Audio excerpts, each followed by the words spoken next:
Selamat pagi, Ibu Ari dan teman-teman semua. Kami dari kelompok 6 pagi ini akan mempresentasikan tentang case study design. Boleh next? Adapun anggota kami yaitu saya Aina Dinda Fitriani. Saya Tania Maharani. Saya Nova Sabila Rahman. Saya Gayatri Vivia. Saya Salma Nabila. Saya Syira Marsyanda. Saya Dinda Diva. Saya Zahra Lutfia. Saya Rizka Kalisa. Saya Kania Widyanti. Saya Siska Heratulaisi. Saya Reza Rolanda. Saya Tiara Ramanda. Oke, boleh di next. Untuk materi yang pertama akan dijelaskan oleh rekan saya. Yang pertama, apa itu case studies? Next. Penelitian case studies adalah pendekatan penelitian yang berfokus pada suatu kasus tertentu untuk diamati dan dianalisis secara mendalam dan intensif, baik pada kasus individu maupun kelompok. Selanjutnya, penelitian case studies ini menggunakan pendekatan deskriptif karena tujuannya itu adalah untuk memperoleh informasi secara terperinci dan mendalam terkait dengan suatu hal atau terkait dengan suatu organisme, baik itu dari lembaga ataupun dari gejala tertentu dengan daerah atau subjek yang sempit. Sehingga dari informasi tersebut, peneliti itu dapat membentuk suatu kesimpulan yang akurat. Penelitian case studies dapat menggunakan pendekatan baik itu pendekatan kuantitatif maupun pendekatan kualitatif.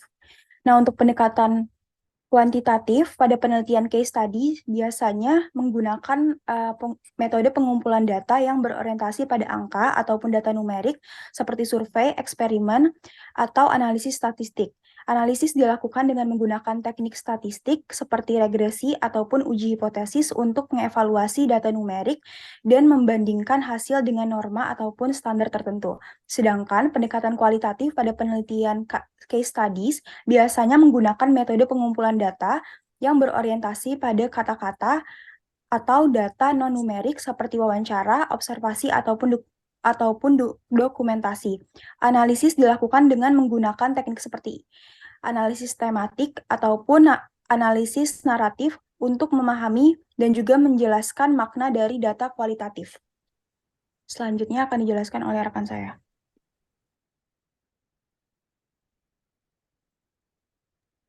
Boleh di next. Kapan penelitian studi kasus dapat digunakan? Menurut Robert Kain, studi kasus dapat digunakan ketika fenomena dan kehidupan nyata memiliki batas yang samar atau kabur. Selain batas yang samar, studi kasus juga harus memiliki berbagai sumber untuk dijadikan alat pencarian bukti dan informasi. Jika syarat tersebut tidak terpenuhi, maka penelitian tersebut tidak dapat menggunakan studi kasus. Baik, studi kasus juga dapat dilakukan dalam latar alamiah, holistik, dan mendalam. Alamiah artinya kegiatan pemerolehan data itu dilakukan dalam konteks kehidupan nyata atau real life events. Tidak perlu ada perlakuan tertentu, baik terhadap subjek penelitian maupun konteks di mana penelitian dilakukan. Itu dibiarkan semuanya berlangsung secara ilmiah. Nah, sedangkan holistik artinya peneliti harus bisa memperoleh informasi yang akan menjadi data secara komprehensif, sehingga tidak meninggalkan informasi yang tersisa. Dari data yang akan diperoleh fakta atau realitas. Agar memperoleh informasi yang komprehensif, peneliti tidak saja menggali informasi dari partisipan dan informan utama melalui wawancara mendalam, tetapi juga orang-orang di sekitar subjek penelitian, catatan harian mengenai kegiatan subjek, atau rekam jejak subjek. Selanjutnya akan dijelaskan oleh teman saya. Boleh next. Selanjutnya itu bagaimana? Nah, bagaimana sih proses-proses atau langkah-langkah dalam penelitian studi kasus? Langkah pertamanya itu ada menentukan dan mendefinisikan pertanyaan penelitian. Nah, yang dimana itu peneliti akan membuat suatu pertanyaan yang terkait dengan fenomena ataupun objek yang ingin diteliti serta tujuan yang ingin dicapainya. Nah, penelitian ini akan melakukan investigasi terhadap objek yang sedang diteliti dengan berbagai macam metode pengumpulan data demi menjawab pertanyaan penelitian yang muncul. Nah, peneliti biasanya terdorong untuk memahami fenomena secara menyeluruh sehingga perlu memahami konteks dan melakukan analisis yang holistik. Biasanya dalam penelitian kualitatif itu sendiri disertai dengan sintesis dan kesimpulan-kesimpulan dari si peneliti. Pada umumnya, studi kasus akan menjawab satu atau lebih pertanyaan peneliti yang diawali dengan kata how or why. Nah, pertanyaan peneliti sendiri itu fokus pada sejumlah kejadian yang sedang diteliti dan mencari hubungannya. Untuk dapat membuat pertanyaan yang sesuai, maka peneliti itu biasanya melakukan studi pustaka atau kepustakaan untuk mencari, melihat apakah telah dilakukan penelitian serupa, serta bagaimana hasil akhir dari penelitian terdahulunya. Kemudian peneliti akan menjadikan bahan yang didapat itu sebagai acuan dalam mencapai tujuan penelitiannya. Nah, peneliti itu harus memastikan bahwa kasus yang diambil itu pun memiliki keunikannya tersendiri. Masalah yang diangkat itu dapat dilihat dari berdasarkan kesamaan geografi, tipe yang sama, ataupun menggunakan parameter lain yang sama. Kemudian yang kedua itu ada menentukan desain dan instrumen penelitian. Dalam penelitian studi kasus ini, subjek penelitiannya itu dapat berupa individu, keluarga, organisasi, ataupun kejadian tertentu yang berkaitan erat dengan desain yang akan dibuat oleh peneliti. Pada fase kedua ini, peneliti itu akan menentukan apakah akan menggunakan single ataupun multiple case design dalam riset dan memilih instrumen yang sesuai dengan pertanyaan penelitian. Single case design sendiri adalah penelitian yang menekankan hanya pada sebuah unit kasus saja. Sedangkan multiple case design, penelitiannya itu menggunakan beberapa kelompok kasus yang serupa. Hal yang utama perlu dilakukan oleh peneliti pada tahap ini adalah melihat kembali tujuan dari penelitian, sehingga pemilihan kasusnya itu sesuai dengan tujuan yang ingin dicapai, serta akan terdapat kesesuaian dalam pemilihan instrumen yang akan digunakan dalam penelitian. Next. Oke, selanjutnya ada mengumpulkan data.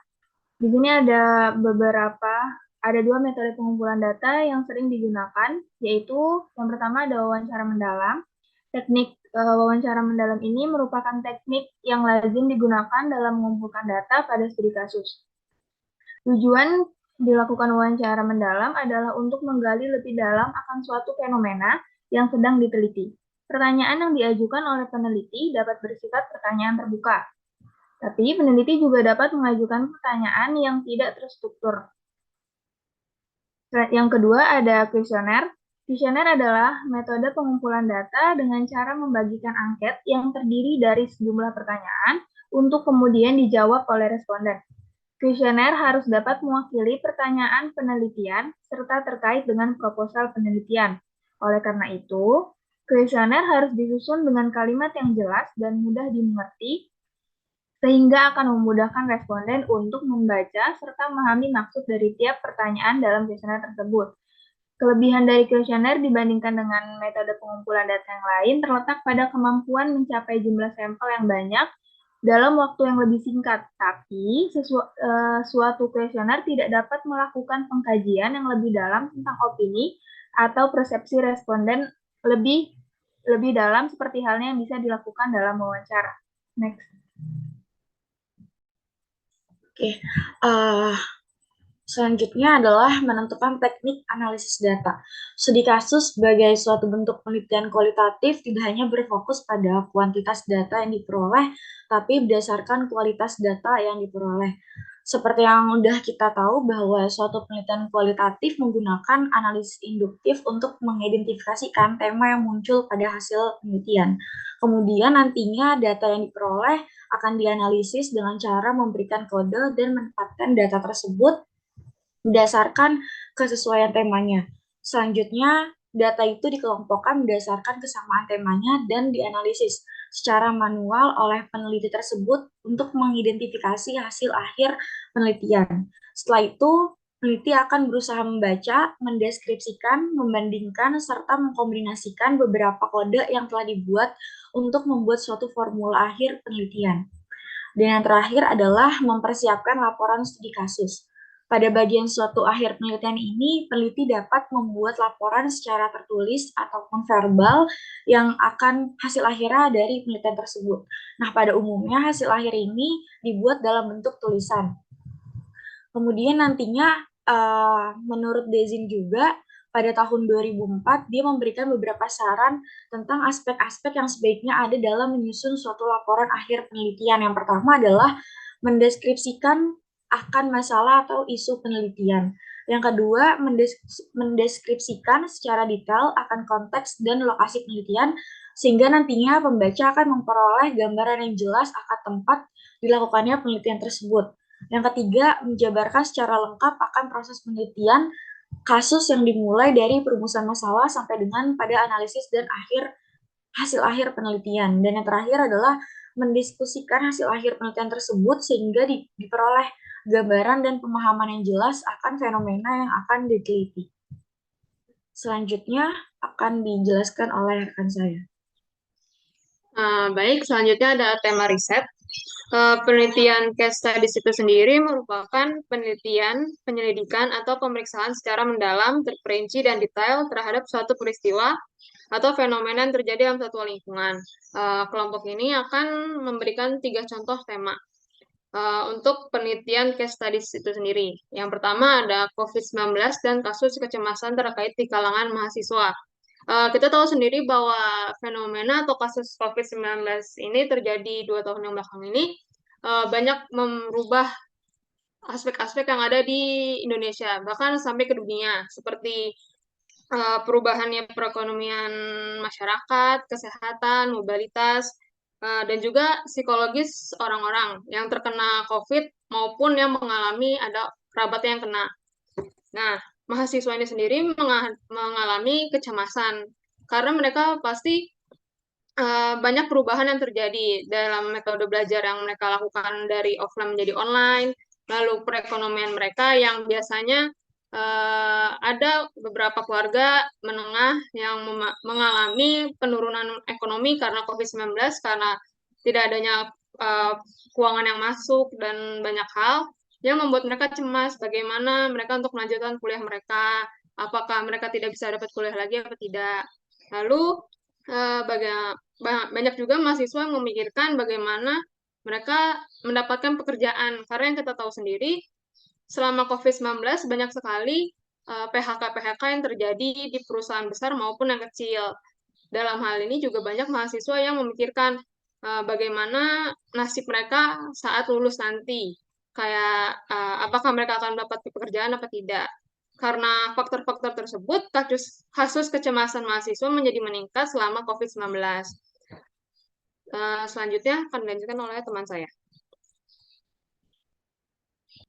Untuk contoh yang kedua, yaitu ada faktor pengaruh kematangan emosi dan penyesuaian diri terhadap pernikahan pasangan di bawah umur.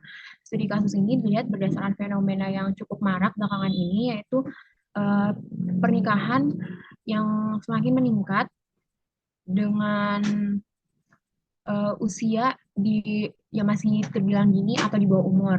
Bahkan peningkatannya ini hingga merambah ke para pelajar sekolah menengah. Selain itu, studi kasus ini juga dilihat berdasarkan tingkat perceraian yang juga semakin meningkat, dengan jumlah paling banyaknya itu terjadi pada pernikahan dengan usia yang masih terbilang dini. Sehingga studi kasus ini melihat bagaimana kesejahteraan dan juga kematangan emosi para pasangan saat akan menikah terhadap penyesuaian diri mereka setelah sudah menikah.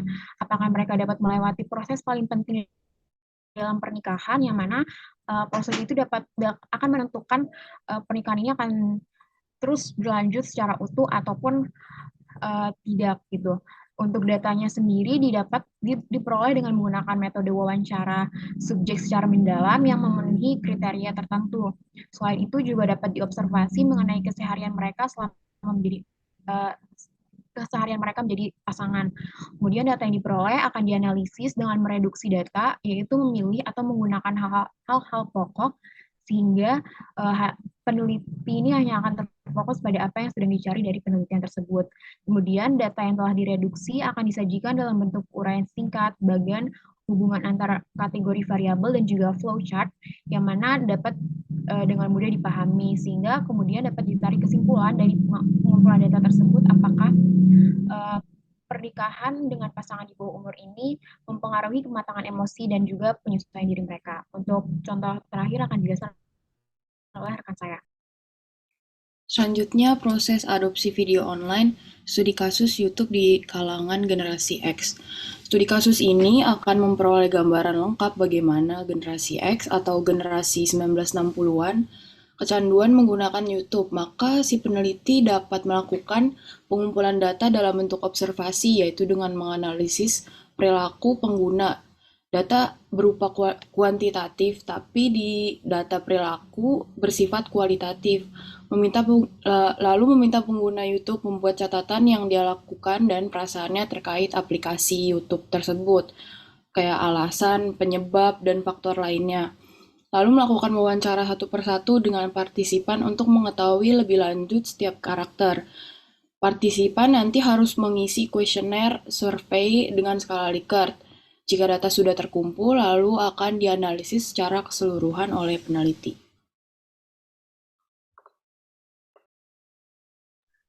Baik, sekian presentasi dari kelompok kami. Jika teman-teman ada yang ingin bertanya, boleh langsung disampaikan. Iya, Aidina, terima kasih. Ada yang bertanya teman-teman yang lain? Atau boleh saya menyampaikan pertanyaan terlebih dahulu? Boleh, Bu, silakan. Terima kasih, Aidina.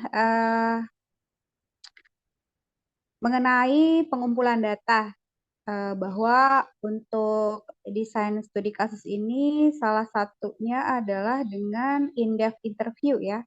Kalau nggak salah tadi kan ya, interview mendalam, benar ya? Nah, tadi disampaikan ada sejumlah pertanyaan yang bentuknya terbuka dan ada pula yang terstruktur. Boleh nggak diterangkan lebih jelas lagi bedanya apa? Terima kasih. Jadi kalau misalnya untuk pertanyaan terbuka itu, mengajak penjawabnya untuk berpikir. Jadi pertanyaan seperti ini umumnya memerlukan jawaban yang lebih panjang. Biasanya tidak ada satu jawaban yang paling benar untuk pertanyaan terbuka ini. Contoh, misal pertanyaan terbuka yaitu apa pendapat Anda tentang video yang baru kita tonton, gitu Bu. Kalau misalnya untuk pertanyaan terstruktur, itu udah ada prosedur sistematisnya yang menggali informasi mengenai responden dengan kondisi di mana satu set pertanyaan ditanyakan secara urut yang telah disiapkan oleh pewawancara dan jawabannya direkam dalam bentuk yang terstandarisasi. Gitu. Oh, begitu ya. Jadi pertanyaan terstruktur itu bukan pertanyaan yang jawabannya ya dan tidak gitu ya, tapi juga pertanyaan yang bisa dijawab secara apa ya, berdasarkan pengalaman atau analisa dari interviewee begitu ya. Begitu betul, Siska? Ya, Bu. Ya kan, jadi bukan pertanyaan yang jawabannya ya atau tidak gitu, bukan seperti itu ya pertanyaan terstruktur itu ya.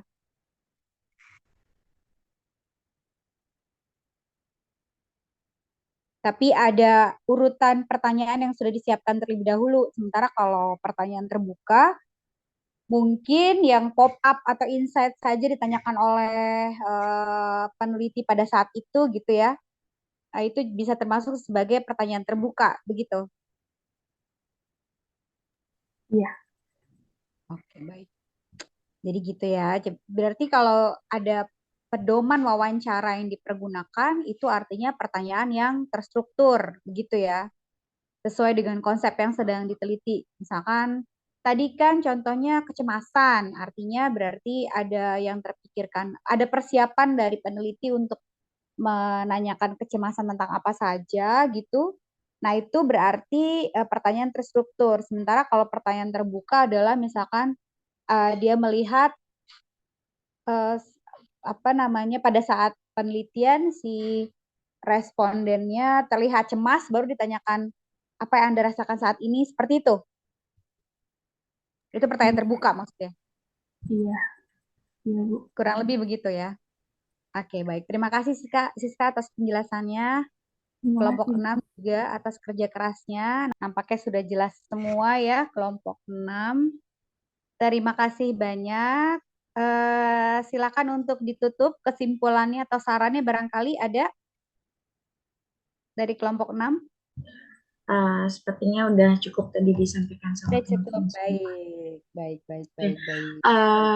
Sekian presentasi dari kelompok 6. Terima kasih Ibu Ari dan teman-teman atas perhatiannya.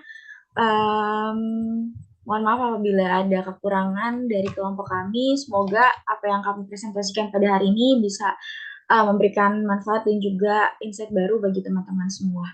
Terima kasih. Wassalamualaikum warahmatullahi wabarakatuh. Waalaikumsalam warahmatullahi wabarakatuh.